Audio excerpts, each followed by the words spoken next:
दम तोड़ने लगे ना तो कुछ नजारा, कुछ तस्वीर ऐसे ही देखने को मिलती है। जो इस वक्त आपको स्क्रीन पर दिखाई दिया जा रहा है ना दोस्तों, वो आज इस देश की सच्चाई है। इस देश की एक ऐसी कड़वी सच्चाई जो कोई हिम्मत नहीं करता है ना बोलने का और ना ही दिखाने का। किसी में हिम्मत नहीं है, चाहे वो सत्ताधारी हो या फिर विपक्ष हो। इनमें हिम्मत नहीं है कि वो आज इस तरीके की दम तोड़ती हुई जिंदगियों के बारे में बोल सके, उनके खिलाफ आवाज उठा सके। और जब सच दम तोड़ने लगता है ना, तो ऐसे ही लाखों लोग, करोड़ों लोग सड़कों पर उतरना शुरू कर देते हैं। ये तस्वीर दोस्तों एक बार फिर से मैं आपको राजस्थान की दिखा रही हूं, जहां पर मोहब्बत की दुकान वाली सरकार चलती है। और इस मोहब्बत की दुकान वाली सरकार में कैसे एक मुस्लिम शख्स को चलती ट्रेन के अंदर गोलियों से मार दिया जाता है, सिर्फ और सिर्फ एक नफरती सोच के कारण। उसके दिमागी जो मानसिकता थी नफरत भरी, वो अब सामने आने लगी है। और एक क्या दोस्तों, चार लोगों को मारा गया, जिसमें एक राजस्थान में मजदूरी कर रहा था, एक मजदूर परिवार रहता था जो कि बिहार से ताल्लुकात है उसके। कमाने वाला एक और घर में खाने वाले 5। उस परिवार का दुख, उस परिवार की तकलीफ आज राजस्थान के मुसलमानों से देखी नहीं गई। और ये भीड़ उस परिवार को न्याय दिलाने के लिए सड़कों पर उतर आया है। जब सत्ताधारी इसी तरीके से मौन हो जाते हैं, चुप हो जाते हैं, विपक्ष अपनी जिम्मेदारियों से पलड़ा छोड़ देता है, अपना हाथ खींच लेता है, तो आजकल ऐसी ही तस्वीरें देखने को मिल रही है दोस्तों कि वो सच्चाई के मांग के लिए सड़कों पर उतर आए हैं। और ये भीड़ बयां कर रही है कि इस देश में मुसलमानों की जिंदगी का क्या अहमियत है। उनको मार भी दिया जा रहा है और मारने के बाद उनको न्याय के नाम पर क्या मिला, ये आप सभी के सामने है। कई दिन हो गए दोस्तों इस मामले को लेकर। जो राजस्थान से चलती हुई ट्रेन मुंबई जा रही थी और उस ट्रेन के अंदर एक गंदी और घटिया सोच का, मानसिकता का जो शख्स था, आरपीएफ का जवान, वो पहले अपने सीनियर को मारता है और फिर 3 मुसलमान को चुनकर मार देता है। जिसके बाद इस मामले में कोई कुछ नहीं कहता है। कमाल की बात है ना दोस्तों, मोहब्बत की दुकान वाली सरकार भी कुछ नहीं कहती, और जो जिन पर हमेशा आरोप लगता है हिंदू मुसलमान राजनीति का, वो भी कुछ नहीं कहते। मोदी योगी का नाम भी लिया जाता है इस शख्स के जरिए। और सबसे बड़ी बात और सबसे एक अहम सवाल दोस्तों मैं आप सभी से पूछना चाहूंगी, और सरकार से भी मेरा यही सवाल है कि आप हरियाणा में तो धड़ल्ले से बुलडोजर चला रहे हैं दंगाई बताकर। पत्थर चलाना ज्यादा बड़ा अपराध है या गोली चलाना? पत्थर चलाना और गोली चलाकर किसी को ट्रेन में, जी हाँ, निर्दोष को मार देना, कौन सा अपराध ज्यादा बड़ा लग रहा है दोस्तों?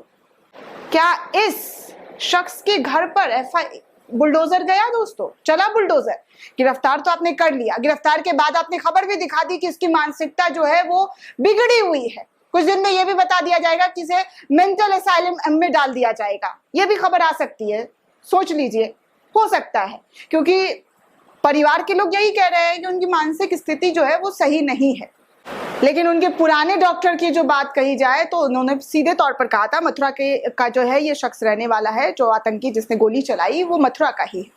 तो उसको लेकर उसके खुद के पुराने डॉक्टर ने कहा था कि उसकी कोई मानसिक संतुलन या कोई ऐसी दिमागी बीमारी नहीं थी, वो अपने होशो हवास में था। और रेलवे की तरफ से भी ऐसी ही जानकारी दी गई थी। अब सोचिए कि कोई मानसिक संतुलन खोया बैठा है और रेलवे को पता नहीं है, रेलवे उसे ड्यूटी करने भेज रही है, और वो भी बंदूक के साथ। कमाल की बात है ना दोस्तों, सोचने वाली बात है। तो क्या इस शख्स के ऊपर बुलडोजर इसके घर पर चला? नहीं चला, और ना ही चलने वाला है, क्योंकि धर्म के आधार पर जब कार्रवाई होने लगे तो आपको समझ जाना चाहिए कि कितनी निष्पक्षता दिखाई जा रही है, कितनी सच्चाई है आज न्याय देने वालों में। क्योंकि आज न्याय देने वाले खुद चुप है। अशोक गहलोत को लेकर आज सड़कों पर मुसलमान क्यों उतरे हैं? क्योंकि उनकी चुप्पी बयां करती है वोट तो इन्हें मुसलमान का चाहिए, लेकिन मुसलमानों के साथ जो नाइंसाफी हो रही है उस नाइंसाफी पर ये कुछ नहीं कहेंगे। तो इसी को देखते हुए आज लाखों लाख मुसलमान सड़कों पर उतर आए। वीडियो पुरानी है दोस्तों, 2 दिन पुरानी वीडियो है, लेकिन इस वीडियो को देखकर अंदाजा यही लग रहा है कि राजस्थान के मुसलमान किस तरीके से परेशान है, सरकार के से जो है अपनी मांग और डिमांड्स जो है वो लेकर निकले हैं और कहा है कि 1 करोड़ का मुआवजा उस परिवार को मिलना चाहिए, साथ में उस परिवार के किसी एक सदस्य को सरकारी नौकरी मिलनी चाहिए, जिस वजह से राजस्थान की सड़कों पर एक लंबी तादाद में, जी हाँ, एक बड़ी तादाद में और खचाखच भीड़ जो है वो दिखाई दी जा रही है कि कैसे इन लोगों ने जो इंसाफ की बात करनी बंद कर दी है उसके खिलाफ अब आवाज बुलंद करना शुरू कर दिया है। और वो दिन दूर नहीं है दोस्तों जब ऐसे ही सड़कों पर लोग निकल कर इंसाफ मांगना शुरू कर देंगे, क्योंकि जब इंसाफ देने वालों के ही सामने तराजू एक तरफ बहुत झुक जाता और एक तरफ उठ जाता है, ऐसी ही तस्वीर देश के अलग अलग राज्यों में भी अब देखने को मिल सकती है। क्योंकि जब इंसाफ नहीं मिलेगा तो लोग क्या करेंगे, कहां जाएंगे? हरियाणा में देख ही रहे हाल क्या है। इससे पहले आपने मध्य प्रदेश में भी देखा था, उत्तर प्रदेश में भी देखा था कि क्या हाल था। बुलडोजर अवैध बता कर तोड़ना शुरू कर दिया गया। 25 साल, 30 साल, कोई 40 साल, कोई 45 साल से रह रहा है, तब तक अवैध नहीं था, लेकिन अवैध अचानक से सब कुछ हो जाता है और सबके घरों को, मकानों को तोड़ दिया जाता है। इसमें हिंदुओं के भी मकान है, दुकान है, मुसलमानों के भी मकान है, दुकान है, लेकिन कुछ नफरती लोग अपने दिल को ठंडक पहुंचाने के लिए अफवाह बनाकर फैला रहे हैं कि मुसलमानों पर, जिहादियों पर कार्रवाई हुई है। लेकिन उन्हें यह देखना चाहिए कि कार्रवाई जो है वो मुसलमान के साथ साथ हिंदुओं पर भी हुई है, उनके घरों को भी, उनके मकानों को भी तोड़ा गया है। और इस वजह से इंसाफ जो है वो दब कर रह जाता है, छुप कर रह जाता है कि इंसाफ देने वालों की जो बातें हैं वो कितनी सही और सरल है। क्योंकि अगर इंसाफ की बात की जाती दोस्तों तो सबसे पहले इस दंगे के मास्टरमाइंड को पकड़ लिया जाता, जिसने 2 लोगों की हत्या की थी उसको पकड़ लिया जाता। लेकिन अफसोस की बात ऐसा नहीं हुआ और आज ये सब देखने को मिल रही है कि हजारों घर, सैकड़ों घर जो है उसको पहले जला दिया गया, पत्थर मारा गया, तोड़ दिया गया, फोड़ दिया गया, उसके बाद बुलडोजर से जमींदोज कर दिया गया। इसी के को लेकर अब देश के अलग अलग राज्यों में भी मुस्लिम समुदाय के लोग जो है वो उठते हुए नजर आ रहे हैं और इंसाफ की लड़ाई के लिए सड़कों पर उतर आए हैं।